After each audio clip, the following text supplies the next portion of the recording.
What's going on, everyone, and welcome back to the channel. It's your boy Math, bringing you back to another list video. This one is going to be a lot more chiller than last time. This one is 5 video games and 5 movies I grew up loving that you may know. I may make another part to this where I mention 5 other video games and 5 other movies. So that's why there's going to be no honorable mention on this list, okay? But you know, this is what I like to call a trip down memory lane. You hear me? A trip down memory lane. So, without further ado, let's go ahead and dive into my first pick. Now, the rules are the same. I'm going to switch between movie and video game. You know what I'm saying? But this list is fluid, okay? Any one of these could be the top movie. Any one of these could be the top video game. There's no right or wrong answer. These are just 5 games and 5 movies that I love the most. Well, not the most, but like I grew up loving that you may or may not know. And that's perfectly fine. But before I get started, you know what I'm saying, go ahead and hit this like, hit this sub, hit the comments.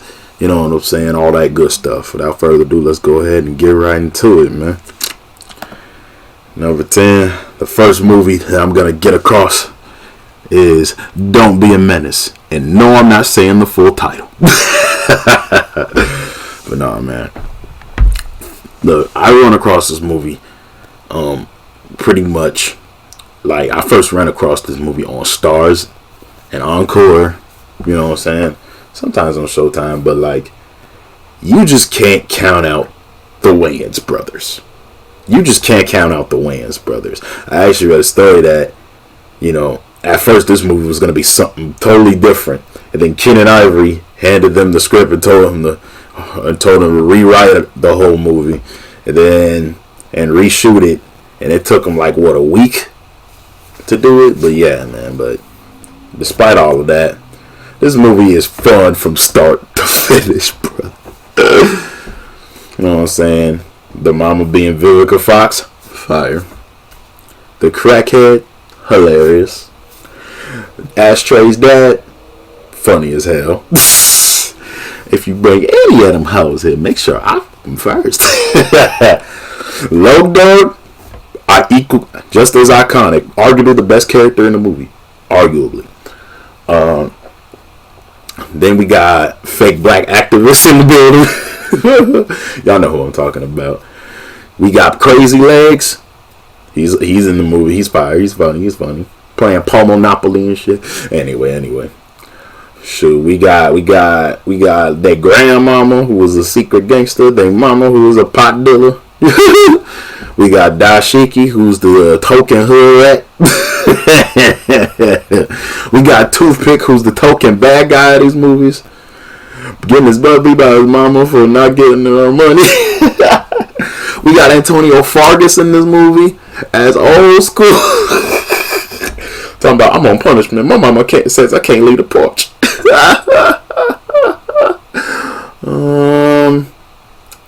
Who else is in this movie? Keenen Ivory Wayans as the mailman. Message. Freaking hilarious. We got Bernie Mac as a self-hating black cop. I don't even like my own skin. Oh Lord. But yeah, the amount of references, it's like a mixture of Juice. Speaking of Juice, you know, somebody comes in and tells the grandmama after she gets done shooting Toothpick in his gang, "You got the juice now." And then the grandma's like, "Oh, go to hell," and gives him a hook. Freaking hilarious. And then, like, you know, Ashtray, who didn't even get hit by no bullets, is just, you know, just laying out on the ground. He didn't get hit by anything. And Dashiki utters one of the funniest lines: "I need a pussy wet nigga who gonna take care of my thick kids." What make it funny is that nigga didn't even last long with Dashiki at all. Man. But anyway, but you gotta if you haven't seen this movie and you're a person of color like myself, go ahead and watch it. It literally makes every fun of every hood movie cliche, bottles it all up. But if I had to pick a favorite scene out of all of them, it had to be the grocery store scene where the racist Korean was like, "Hurry up and buy," and then when you open the door, it says, "Nigga, hurry up and buy." And then everywhere Ashtray goes to get something, she's like, "Hurry up and buy." And even in the freezer while he's going to get ice cream, she's like, "Hurry up and buy." And I'm like, this bottle's in a freezer too. These races don't quit. Oh, but yeah, man, this movie is hilarious. You gotta check it out if you haven't checked it out. Alright, now I'm getting into the video games now.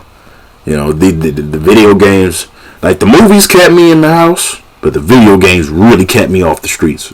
And one of the best video games that I had growing up that kept me off the streets was Mortal Kombat Armageddon for the PlayStation 2. Yes, God. Bruh, this game has so many characters. Great characters to choose from.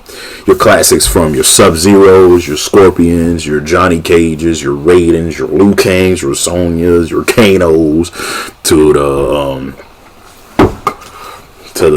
Jaxes, the Katanas, the Shang Tsungs, the Goros, the Shao Kahns, and the Kentaros, and the Melinas, and the Barakas, the Nightwolves, the Cyraxes, all of that. And then you got the 3D era characters like Shinjinko, Mavado, Li Mei, Bo Raicho, Kenshi. Excuse me, I had to burp. Kenshi, weak ass Cobra. And I will continue to trash Cobra on this channel because he's really just a Mortal Kombat version of what Ken Masters is, but more evil. You know what I'm saying? This is this was the end of the Midway era for Mortal Kombat. For those who didn't know, that's why they had to put everybody that was playable, like everybody who was in the franchise that was a fighter, was available to be picked in this game, and it was a lot of fun. Apart from the combat, you had this creative fighter mode where you could just have fun and toy around with it. You could literally give whatever moves that the other characters had to that creative character, man. I created a whole bunch of people off of it. In fact, I have a list of Marvel vs. Mortal Kombat. I have a playlist of that in my somewhere in my playlist. My playlist list is very long, so you might have to just shuffle through with the A to Z. But yeah, I've created so many great characters. From Iron Man to Thor, you know, I even created what's that dude name? Iron Fist. You know what I'm saying? Like, if you ever thought about who would win in a fight between Iron Fist and Liu Kang, this would be the great game to go through to do that matchup with. Also, the Conquest mode where you get to play as Taven was awesome because I do like the linear get from point A to point B setup. You know what I'm saying?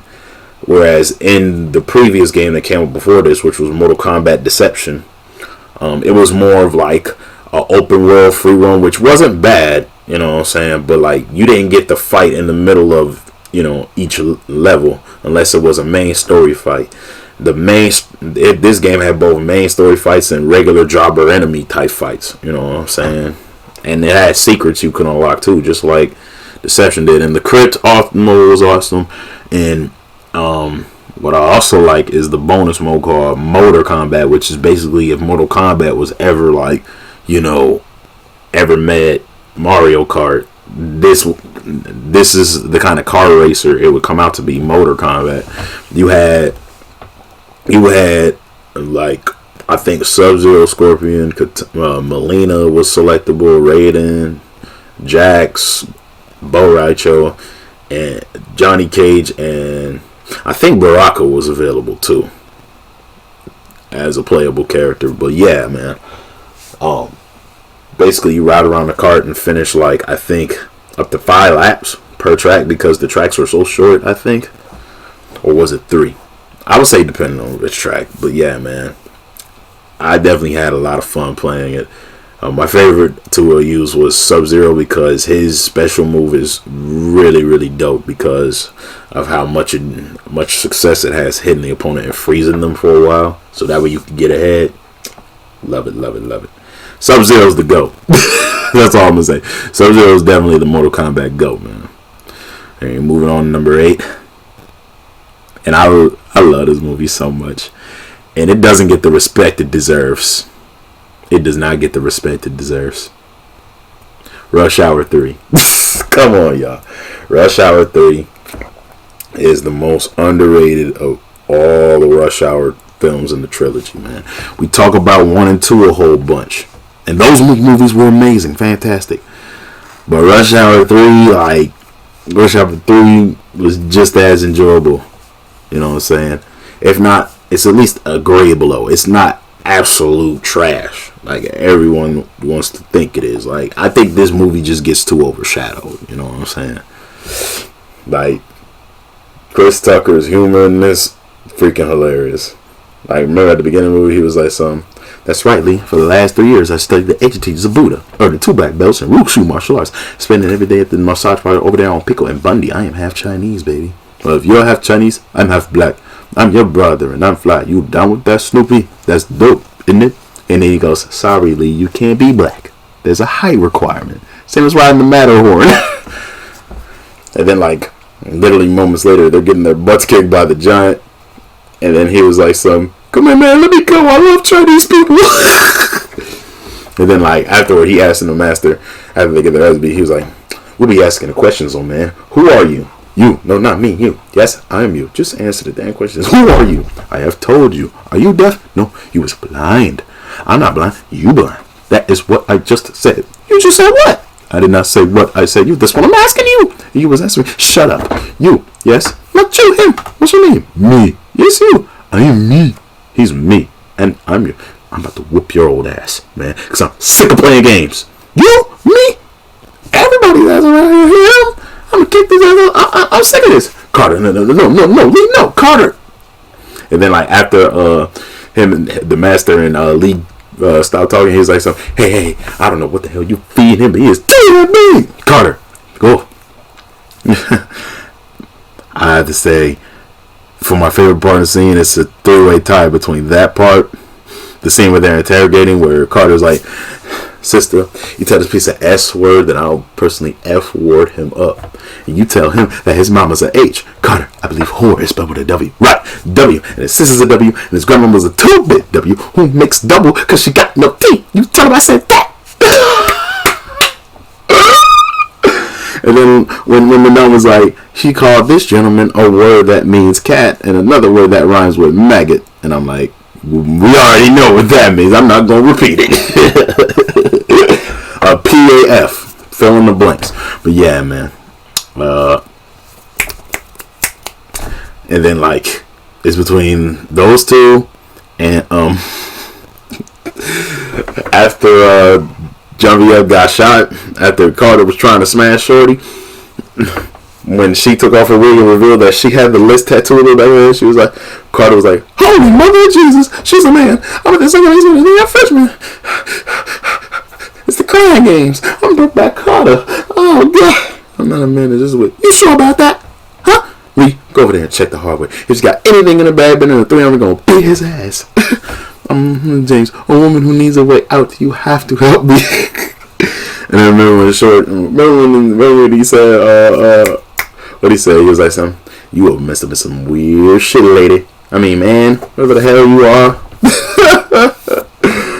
Oh, classic. But nah, if there's any problem I have with this movie, I'll be honest with you.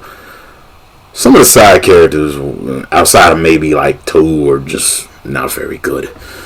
I feel like Kenji also was a lackluster antagonist because for what reason did he have to kill himself at the end? For what reason? Okay.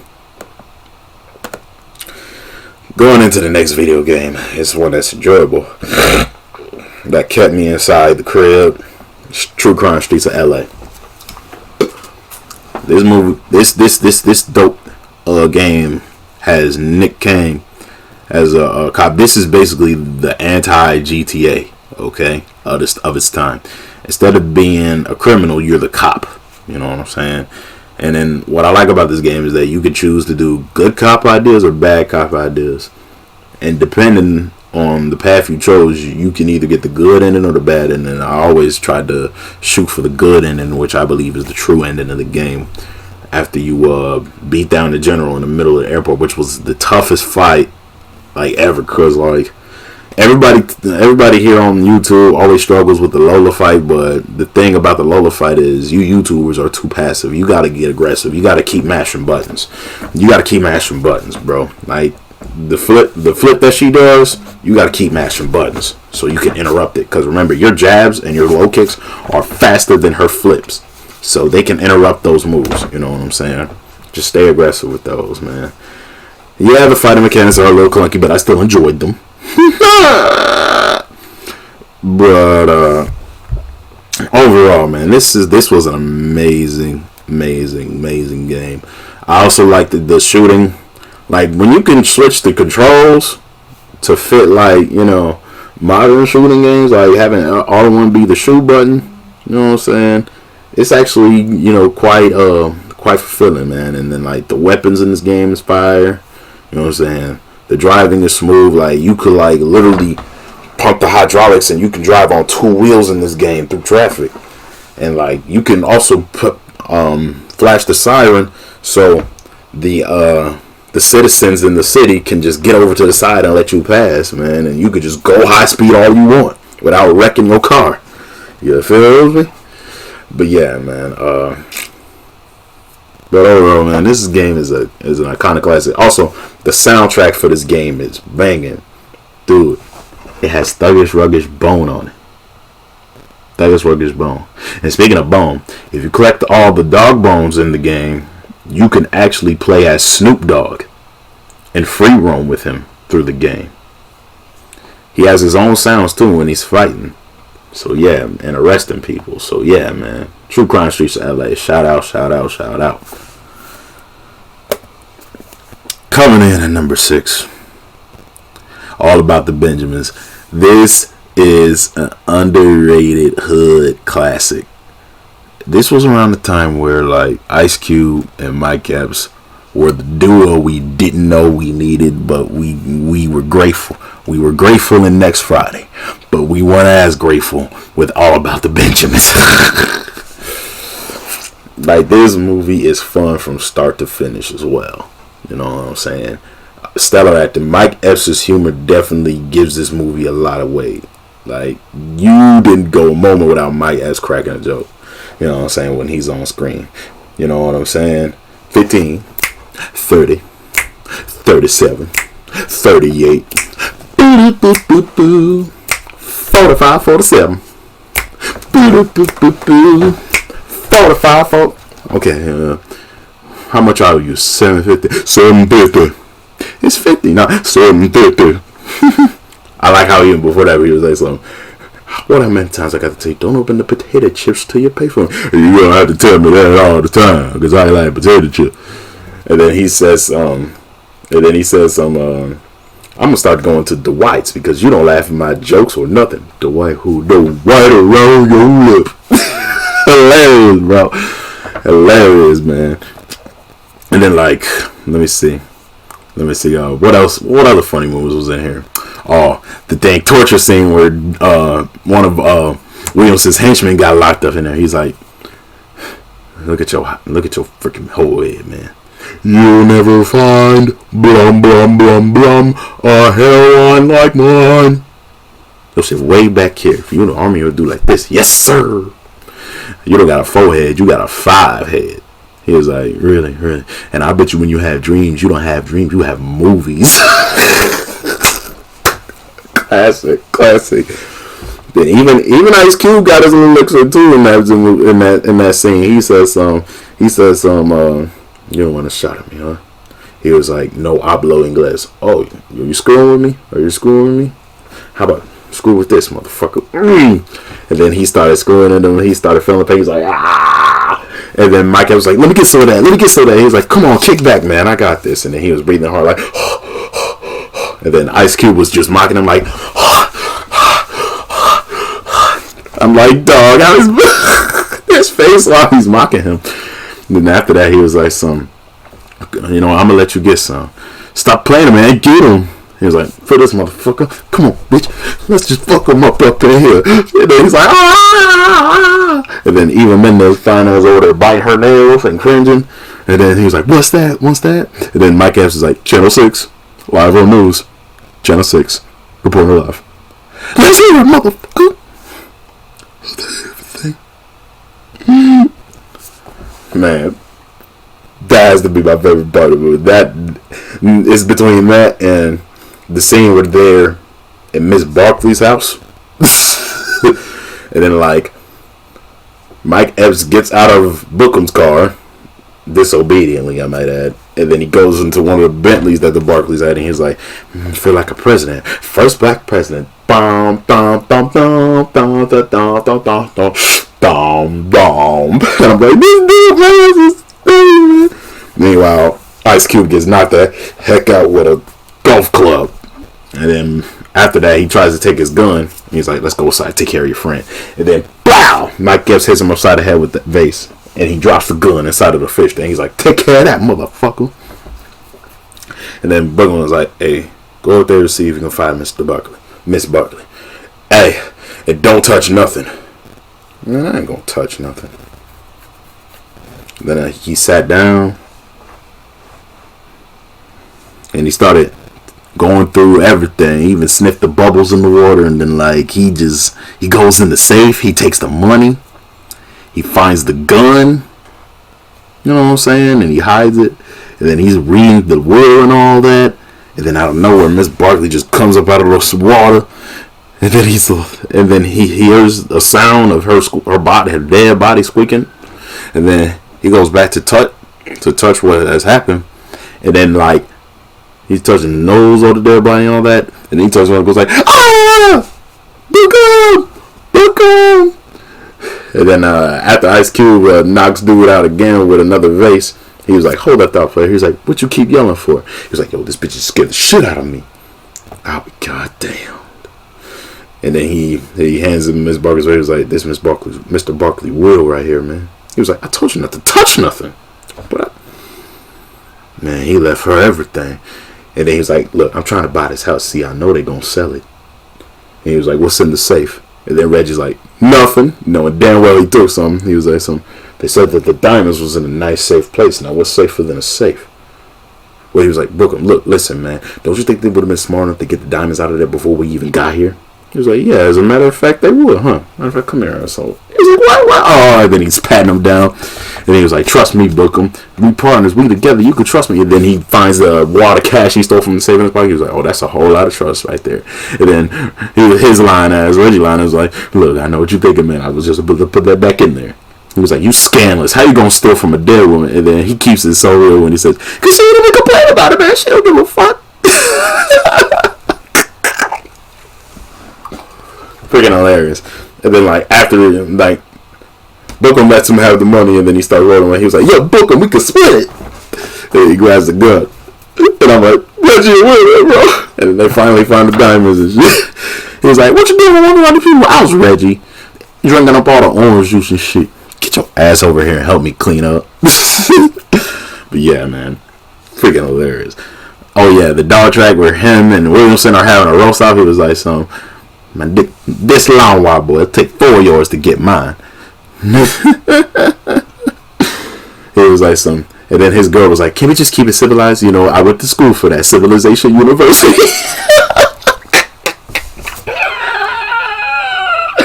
Oh, man. Freaking hilarious. But you gotta love this movie. There's a whole lot to be enjoyed about this movie. You know what I'm saying? This is one of those movies you watch when, like, not only do you want to see action, but you just want to laugh your A off. And this is one of the movies that you laugh your A off. But anyway, coming in 5th place for video games. Look, y'all know me. My first love was wrestling, and one of my favorite wrestling games was SmackDown. Here Comes the Pain. Yes, sirski. Bruh, when the commercials for this came out with Chris Benoit and obviously Brock, and John Cena, and I was like, where do I get this game? I want to play it. I want to have fun. And then when I came over my cousin's house and he had it, oh boy, the amount of fun we had playing Elimination Chamber, Royal Rumble, you know what I'm saying, 6-man tag, 6-man battle royal. Bro, this game was fun from top to bottom. It introduced the best reversal system, which was L2 to reverse strikes and R2 to reverse grapple moves, and both buttons together to reverse finishers. Amazing mechanics. Great graphics for its time too. Some of the entrances could have been executed better, you know what I'm saying? But apart from that, this game is fun. However, I gotta admit, Brock Lesnar and Goldberg were too OP in this game if the AI used them, especially if you had to go up against them in a last man standing match. Those guys will never go to freak down. But yeah, man, this is also the first game I used Hollywood Rock. You know what I'm saying? Like, this and WrestleMania 19 were the only games where Hollywood Rock was available from the start. You know what I'm saying? The other games subsequent, you had to unlock Hollywood Rock. And I love Hollywood Hill Rock. You know what I'm saying? Bad guy Hollywood Rock from 03. Back when he told the Sacramento crowd, he was like, leaving Sacramento. Sacramento, I won't stay, but I'll be sure to come back when the Lakers beat the Kings in May. He knew how to piss people off. But yeah, man. The career mode was fire. You create your own person in this game. You know what I'm saying? And like, they like heavily put some thought into creating your own person, because this was the first game that introduced the overall system. You know what I'm saying? Like, for sure.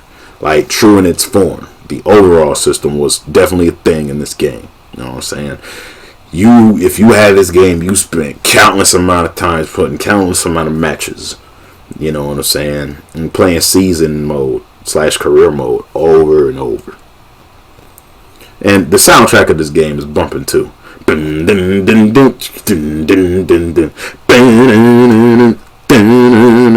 Anyway, let me stop. Coming in at fourth movie, and this is arguably my favorite hood movie, and I love this hood movie because it had a positive ending. Although I do admit it did get overplayed on television at a point, but I still love this movie nonetheless. It's Baby Boy, yes sirski, Baby Boy. The cast: Tyrese, Snoop Dogg, Ving Rhames, Mr. Roger P. Henson. Happy belated birthday, by the way. We got the other AJ Johnson that was in the house party, the female one that is, playing Jody's mama, and that's how I always remember her, as Miss Summers. You know what I'm saying? I always remember her as Miss Summers because, you know, being Sydney's friend, you know what I'm saying, it didn't hit as hard for me. You know what I'm saying? We got Smart Guy in the building, aka Omar Gooden. You know what I'm saying? We got Angel Conwell as Omar's girlfriend, as the girlfriend of Omar Gooden. You know what I'm saying? We got a great cast, man, and everybody came to play. Okay, everybody came to play. You know what I'm saying? Like, even though Tyrese's role was supposed to be given to Tupac, and Tupac didn't make it because of his unfortunate passing in 1996, they did a nice nod to him, having Jody have a nice mural painting of Tupac's head in the clouds while Hail Mary is playing. You know what I'm saying? That was a nice nod of respect, man. But overall, I loved every bit of this movie. The conflict, you know what I'm saying, of, you know, Jody just growing up and being a man, having all these kids, trying to find his hustle, slanging dresses and all that, problems with being loyal to his girlfriend, and his girlfriend, who's also one of his baby mamas, his son mama, you know what I'm saying, talking to her criminal ex-boyfriend, telling Jody telling him about all of Jody's business. You know, his mama moving on and getting her a new boyfriend who had a criminal past, but now is on the right path. You know what I'm saying? Having his own business. And Jody being worried about having the same thing happen to him that his big brother had. You know what I'm saying? It's a lot of great conflict in this movie. You know what I mean? If I had to pick my favorite, I have two favorite scenes. One's a funny scene, and one's a favorite scene, and one's a serious scene. My favorite funny scene is when that let me see. When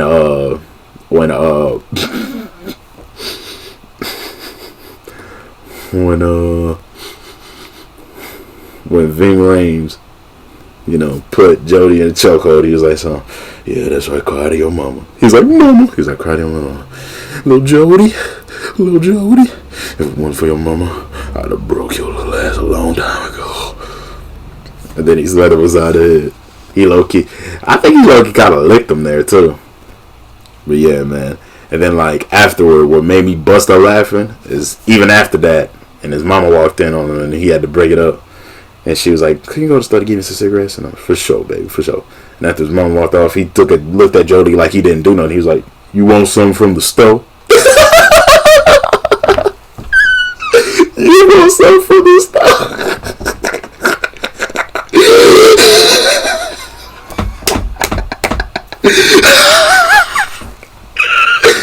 After you put this nigga in the chair, he said, "You want something from the store?" My favorite serious scene though is after Pete shoots off and kills off Rodney, right? Because Jody shot him in the ankle, but he didn't deliver the final bullet. Pete just and he goes, "No!" And then he like immediately runs to his mom's house with the gun in hand, and he's like about to kill himself because he's going crazy after what he just saw. And then like Melvin comes in there darkly and quietly. He takes the gun and wraps it in a handkerchief, and then he hides it away, and then he closes the door silently. And I'm like, yeah, their beef is definitely squashed. That's what's up. That's what's up. And to patch it all up, his mama brought on. Melvin told me you and him had a talk. Yeah, we did. And then he told him, "I'm happy you got a new boyfriend."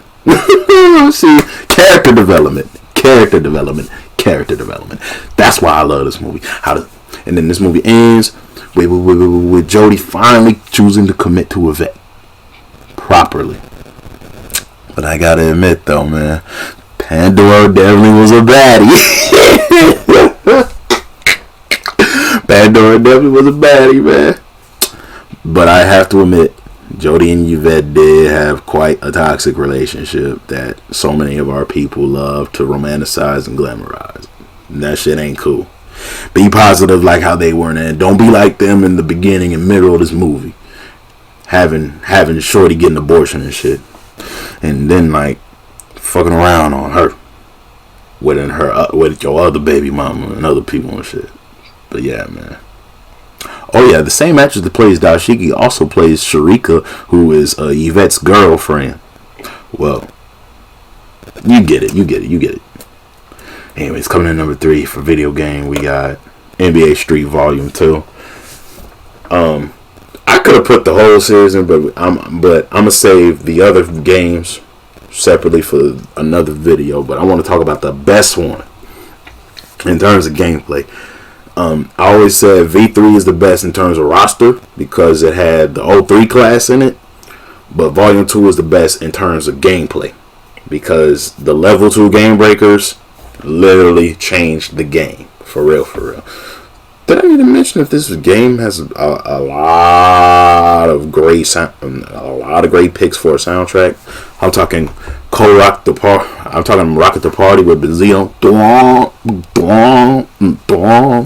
When They Reminisce of You by Pete Rock move.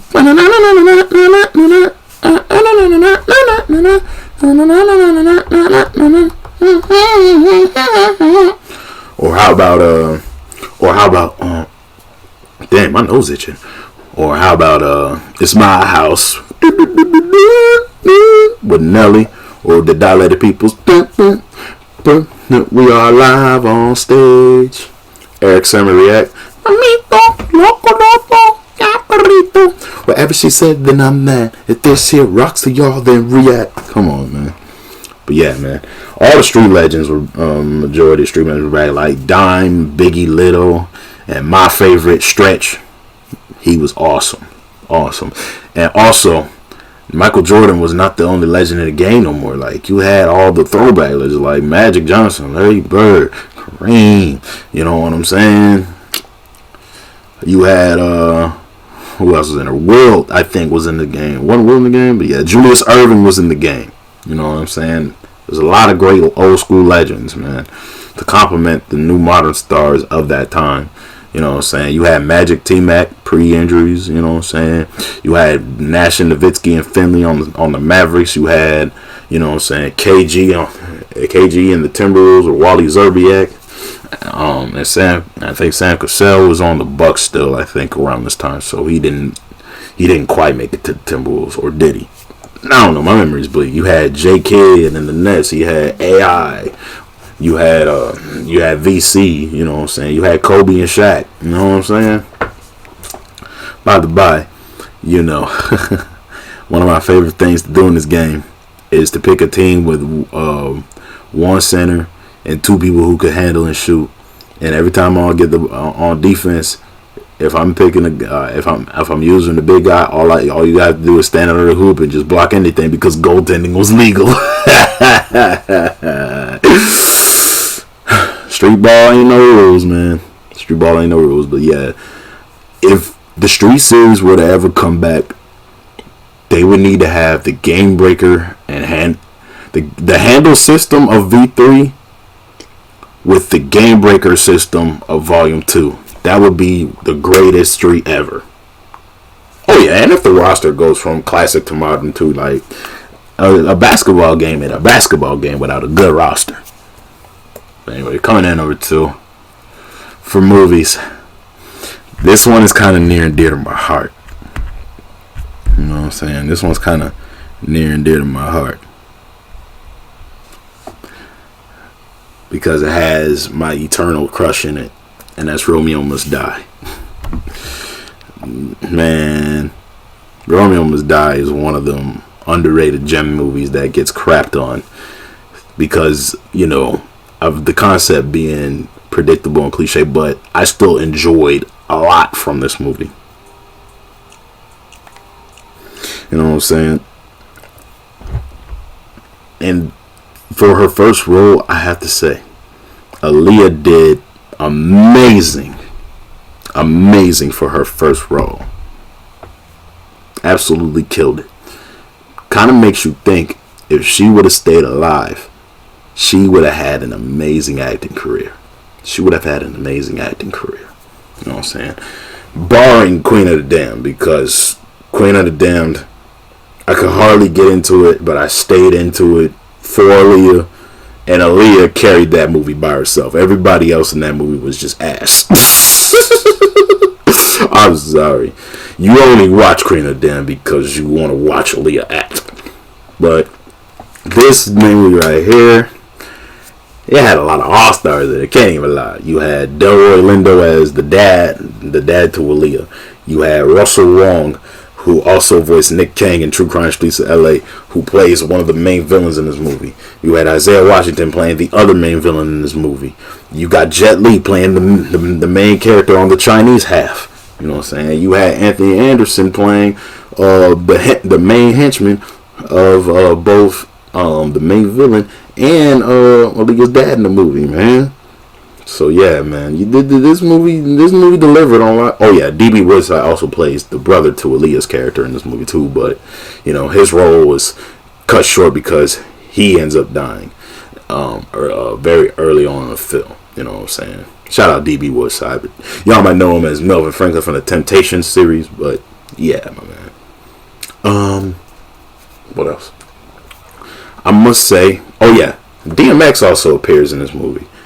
This is also the first of first movie that DMX and Jet Li appear in, because they would do Cradle to the Grave for the same director of this movie. DMX would also do another movie for the same director of this movie called Exit Wounds, but Jet Li was not a part of that. But Anthony Anderson was with him in all three of these. You know what I'm saying? I think his name was Andrzej Bartkowiak. But yeah, man.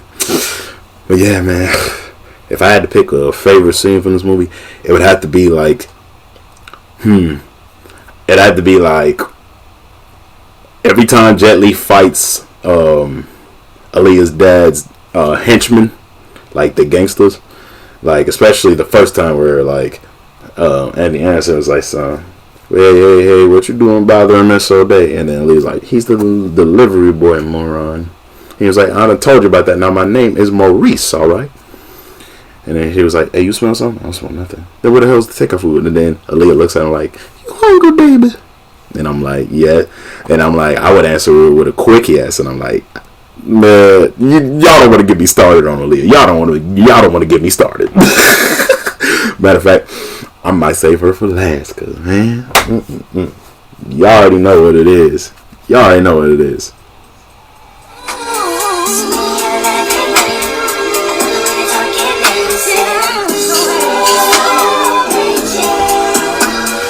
Girl, can you quit that stone?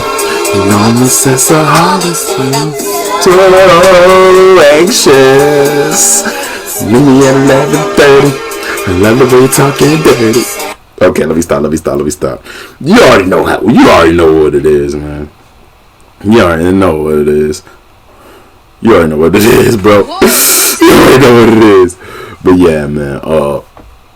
It would have to be the scene where he's like, cover the front. Hey, damn son, you was a real funny man. Now, you know Mr. O'Day don't like the wrong element around his daughter. He also don't like being invaded on, so it's up to me not to let it happen. And he tells him to kick his ass, and he blocks him, and then he just does the Tezanko, and then his head bumps on the doggone plank, and then Jelly's holding his neck, and then Anthony Anderson's like, you ain't want to know some shit, huh? And he's like, whoa! And then he gets kicked in the leg and then punched. And I'm like, so much for you showing off. You don't do that unless you have some real training. And then the rain line comes up when he's playing football with them. The next fight scene that they do, that wasn't football, that was kung football. And then like when Maurice hits him with the Mo special, when he knocks Jelly on the ass, then he dogpiles him. He was like, like I told you the other day, brother, he ain't the only one that knows some shit. But yeah, man, I must say, man, I also like the beginning of the movie where DMX is, pulls out the shotty and is like, guns don't kill people. People kill people. For example, these two fellas with the machine guns, they start blasting off, and none of y'all going home. Now you guys are disturbing my business. So if your ass ain't black, you better get up out of here before it really get hot. And I'm like, X is not playing. And them Chinese boys left. You gotta love DMX, man. Rest in peace to DMX. Rest in peace to Aaliyah, man. Rest in peace to Aaliyah. I also love how this movie ended with Jet Li's character finally getting his revenge. The righteous revenge for who actually killed his brother. Because Mac actually gave him the slip. He was like, that Chinese shit happened in the house. You have your own people to thank for that. Not that you get the chance to. Sorry, Romeo, but you gotta die. And then my glorious queen, Miss Aaliyah, comes through with the blicky and just. And then like Mac looks down, shocked at just what happened. He's like, damn, that's some cold shit. And then Aaliyah shoots him off the roof, and I'm like, that's what you get for killing her brother too. But yeah, man, both the killers got what they deserved in this movie, and rightfully so. I especially like that part where him and Kai are in the air, then he kicks down his leg and then kicks his brains in and then breaks his spine. Amazing. And then he told his father, his father gave him the gun to shoot him with. He was like, no, I've already honored my brother's death properly. And then he hands him back the gun. He was like, however, the Chinese families you screwed over, either they gonna get you or the police will get you. And then his father takes the gun and just kills himself. because he can't bear to deal with what eventually will come. And then he told him before he left, this time I'm not going to jail for you. Great writing, great writing. I also like let's see, what other scene do I like? There's a lot others, but one scene that does strike out to me is when the bikers was having Aaliyah and Jet Li in a shootout, and then one of the bikers is a Chinese girl. She was like, you're Chinese. And then Jet Li gets kicked. She's like, no shit. And then Jet Li's defending himself, and he can't bring himself to punch her. And then he gets ran into the car. He's like, I can't hit a girl. And then Aaliyah slams the car door on Shorty's face, and Shorty takes her jacket off. And she was like, look, I don't know how it is in China, but in America, if a girl's kicking your ass, you don't have to be a gentleman about it. Woo! And then Shorty tried to kick him, and then Jet Li is playing defense and then using Aaliyah as offense. And I'm like, this is genius. And then especially that final part where Aaliyah just runs up the side of the truck and then kicks her in the face, and then her back ends up going into the steel part, going to the back of her chest, cracking her rib cage from the back, her spine, and going right through her heart. But it doesn't go right through her. But yeah, she's out of it. She's out of it. Fatality. In fact, I'm starting to think that this is where NetherRealm Studios got their idea of X-ray moves from, because we had one in the beginning of the movie where Jet Li's trying to escape from prison, and then he breaks the prison guard's arm, and they showed that. But yeah, man, classic movie. Definitely a 7 out of 10, but it's a great movie. It's a great movie. You know what I'm saying? I don't care how many times I watch it. I still always have fun, especially during the intro where DMX is first I'm going to crawl space. First I'm going to crawl, then I'm going to walk. And I'm going to stand, and I'm going to talk. But I got to learn, and I'm going to teach. If I got to burn, and I'm going to reach. But yeah, man. Let's talk about my favorite Aaliyah scenes. I love how she's introduced in the movie as the owner of Serpentine Fire, man. Kind of almost makes you think. You know what I'm saying? And then I love the scene where she cries mourning her brother's death after telling Han, the story about her brother pretending to be dead, and her mother telling him to don't play like that. Her tears were so believable, bruh. I haven't seen acting that stellar, since. You know what I'm saying? Shoot, and y'all want to talk about Beyonce can act not like how Aaliyah can. Shoot. I just wanted to hug her up and,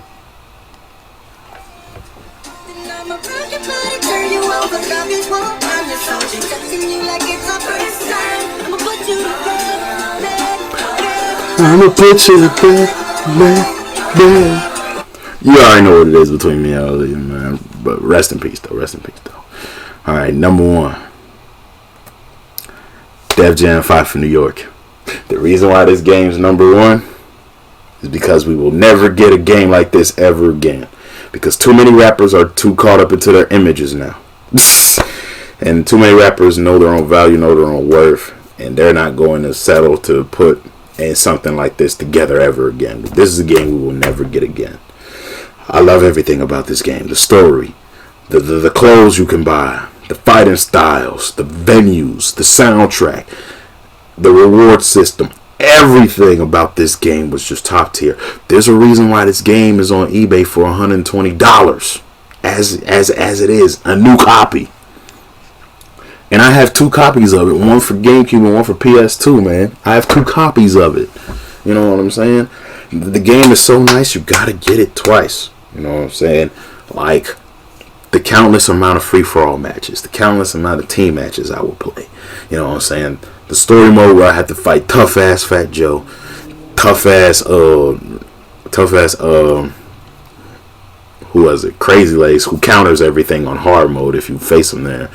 The amount of times I had to face Snoop Dogg, man, at the end where you're at the window match, man. This game is iconic. Even everything from the intro to the combat style, you know what I'm saying, to the venues. Like, my favorite venues are the Subway Arena, Seventh Heaven, both versions, the Dragon House, and the Chop Shop. and the Terror Dome too. Those are my top 5 arenas, man. Those games kill. There's also even a competitive scene for this, because people be having tournaments for this game for like big money. You know what I'm saying? There's even a competitive ban list, like Sticky Fingers is Soul P's banned, Snoop Dogg is banned, Crazy Legs, Sean Paul, and Dan G and Lil Flip are banned because they're the only capoeira masters in the game. Carmen Electra is banned because she's the strongest female fighter. Redman is banned. Elephant Man is banned. I think Warren G is banned now. You know what I'm saying? Henry Rollins is banned because he's the only fighter in the game with 4 styles. And Suspect is banned because he's the only fighter in the game with maxed out stats everywhere. So yeah, this game has something unique to offer to every hood kid's biggest dream at that point, is to be your favorite rap star at that point, man. And the grand majority of the artists that appeared in this game were hot at the time. Your Method Man, Redman, Ice-T, Joe Budden, Freeway, Memphis Bleak, Exhibit, Busta Rhymes, Snoop Dogg, Fat Joe, Nori, Ludacris. You know what I'm saying? Even actors like Omar Epps, Henry Rollins, and Danny Trejo appear in here. Jacob the Jeweler, Dub C, Mac 10, Lil Kim, Shauna, Sean Paul, Elephant Man. You know what I'm saying? Shoot. And then, like, what's crazy? You know what's crazy about this game? In the game's prequel, Vendetta, D-Mob was the bad guy. In this game, he's the good guy. He does have my favorite line out of all the story modes, when he said, "A beaten dog may fear you, but the second you turn your back, he's gonna strike." Enough said. Enough said. But yeah, man. Oh yeah, even Slick Rick and Flavor Flav, the blast from the past, appear in this game, man. This game will definitely suit your hip hop fits. You know what I'm saying? And then, like, even the ones that graduated over from Vendetta, like Capone and Ghostface, are in this game. And Scarface is in this game too, who's the greatest southern rapper of all time, in my personal opinion. But yeah, man. The only fighters that didn't get the crossover from Vendetta to make it on here were DMX and Keith Murray, because Keith Murray was dropped from Def Jam because he got into it, a physical altercation with one of the employees, and then DMX rejected it and ended up leaving Def Jam because and it would eventually end up leaving Def Jam because when Jay-Z became president, you know how dirty he did him. And on top of that, EA Games was going to pay him less to appear on it than what he got for Def Jam Vendetta. So if you got a copy of Def Jam Vendetta, you know what I'm saying, you got the only time DMX was ever in a video game, sadly. Rest in peace to DMX. But with that being said, man, hope you guys enjoyed this video. If you enjoyed the video, don't forget to leave a like, comment, and subscribe. Hit the notification bell so you know where I upload. And I'll see you all for the next list. I don't know which list I'm going to do next, but please stay tuned. Until then, thank you all for watching, and I'll see you all then. Have a great night. Deuces.